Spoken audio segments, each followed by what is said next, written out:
ఆంధ్రప్రదేశ్ ముఖ్యమంత్రి చంద్రబాబు నాయుడు ఇటీవల వివిధ జిల్లాల పర్యటన సమయంలో అధికారులకి రేటింగ్స్ ఇస్తున్నారు. ర్యాంకింగ్స్ ప్రస్తావిస్తూ పనితీరు మెరుగుపరుచుకోవాలని అనేక మంది మీద చిరుబుర్రులాడుతున్నారు. దానికి ముందు క్యాబినెట్లోనే మంత్రులకు రేటింగ్స్ ఇచ్చి చాలామంది మంత్రులు వెనకబడ్డారు అంటూ అసహనం ప్రదర్శించారు. తాజాగా క్యాబినెట్ భేటీలో కార్యదర్శి స్థాయి అధికారుల మీద కూడా చంద్రబాబు నాయుడు అసహనం ప్రదర్శించారు. కార్యదర్శులు గతంలో ఏదైనా ఒక సమస్య వస్తే సందేహ నివృత్తి కోసం ప్రయత్నం చేసేవారని, ఇప్పుడు అలాంటి చొరవ పూర్తిగా తగ్గిపోయిందని చంద్రబాబు నాయుడు అసంతృప్తి చెందారు. అంతేకాకుండా క్యాబినెట్ నోట్ ముందుగా మంత్రులకి అందించకపోవడం పట్ల తీవ్రమైనటువంటి అసహనాన్ని కూడా ప్రదర్శించారు. క్యాబినెట్ ప్రారంభం కాగానే మంత్రి నాదెండ్ల మనోహర్ క్యాబినెట్ నోట్ని త్వరగా ముందుగా అందించుంటే అనేక రకాలుగా కసరత్తులు చేసి అధ్యయనం చేసి సమావేశానికి హాజరయ్యే వీలుండేది అంటూ ప్రస్తావించడంతో సీఎం చిరుబుర్రులాడే పరిస్థితి వచ్చింది. అంటే ముఖ్యమంత్రి చంద్రబాబుకి సాధారణ జిల్లా స్థాయి అధికారుల నుంచి రాష్ట్ర స్థాయిలో కీలక బాధ్యతలు నిర్వహిస్తున్న సెక్రటరీ లెవెల్ ఆఫీసర్ల వరకు ఎవ్వరి పనితీరు మీద సంతృప్తి ఉన్నట్టు కనిపించట్లేదు. తన క్యాబినెట్ మంత్రుల మీద, తన సొంత పార్టీ ఎమ్మెల్యేల తీరు మీద ఎక్కడా ఆయనకి సంతృప్తి ఉన్నట్టు ఛాయలే లేవు. మరి ఎవరూ సంతృప్తిగా పనిచేయకపోతే సీఎం ఒక్కరే సంతృప్తిగా పనిచేస్తున్నట్ట? సంతృప్తిగా ఆయనకు ఆశించినట్టుగా పనిచేయడం లేదంటే వాళ్ళందరినీ పని చేయించడంలో ఆయన విఫలమవుతున్నట్ట?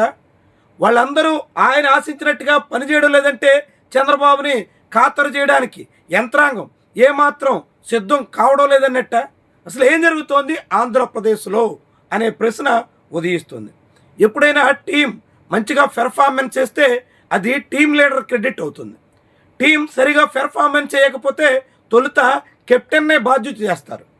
ఇప్పుడు ఆంధ్రప్రదేశ్లో చంద్రబాబే చెప్తున్నట్టుగా కార్యదర్శుల స్థాయి అధికారులు మొత్తం వ్యవస్థను నిర్వీర్యం చేస్తూ, జిల్లా స్థాయి అధికారులు ఏమాత్రం పట్టనట్టే సాగుతూ, మంత్రులు తమ పనితీరు మెరుగుపరుచుకోకపోగా, ఎమ్మెల్యేలు ఎవరి దారి వాళ్ళదే అన్నట్టుగా సాగుతున్నటువంటి నేపథ్యంలో అటు ప్రజాప్రతినిధులు ఇటు అధికారులు దారి తప్పేసినటువంటి తరుణంలో అందుకు బాధ్యత టీం లీడర్గా ఉన్న చంద్రబాబుది కాదా? చంద్రబాబు మొత్తం వ్యవస్థను చక్కదిద్దలేక చతికిల పడిపోయారా? సమస్య పరిష్కరించలేక ఆయన చేతులెత్తే ఇక తప్పని పరిస్థితి వస్తుందా? అప్పుడప్పుడు అసహనం ప్రదర్శించడం, కొంతమంది మీద అసంతృప్తి వెళ్ళగక్కడం, ఇంతకు మినహా చంద్రబాబు నాయుడు ఏ మాత్రం పరిస్థితిని సరిదిద్దగల పరిస్థితిలో ఉండట్లేదా? ఇలాంటి ప్రశ్నలు కూడా ఉదయిస్తాయి. గతంలో 5 ఏళ్ల పాటు జగన్మోహన్ రెడ్డి సీఎంగా ఉండగా పలానా అధికారి మీద సీరియస్ అయ్యారని, పలానా చోట సిబ్బంది పనిచేయడం లేదని, పలానా వాళ్ళు ఎవరు పనిలో లేరని ఇలా చెప్పిన దాఖలాలు లేవు. మంత్రులకు రేటింగ్స్ ఇవ్వడం, మంత్రుల పెర్ఫార్మెన్స్ బాగోలేదని అందరికీ లీకులు ఇవ్వడం, ఇలాంటి సంస్కృతి ఆనాటి గవర్నమెంట్లో లేదు. కానీ 5 ఏళ్ల పాటు గవర్నమెంట్ సాగింది.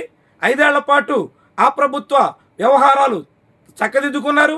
కానీ ఇప్పుడు ఈ ప్రభుత్వం వచ్చిన 2 ఏళ్లకే మొత్తం యంత్రాంగం పూర్తిగా అదుపు తప్పినట్టుగా, ప్రజాప్రతినిధులు ఎవరు సరైనటువంటి మార్గంలో సాగడం లేదన్నట్టుగా సీఎం స్వయంగా చెప్తున్నటువంటి మాటలను బట్టి అర్థమవుతుంది. ఇలా మొత్తం వ్యవస్థే గాడి తప్పేస్తే, యంత్రాంగమే అదుపు తప్పేస్తే అందుకు బాధ్యుడిగా చంద్రబాబు నాయుడు ఏం చేయగలుగుతున్నట్టు, ఎలా చక్కదిద్దగలుగుతున్నట్టు, వ్యవస్థని సరిచేయలేకపోతే టీం లీడర్గా ఆయన వైఫల్యం ఎంత, ఆయన బాధ్యత ఎంత అనేటువంటి ప్రశ్నలు కూడా వస్తుంటాయి.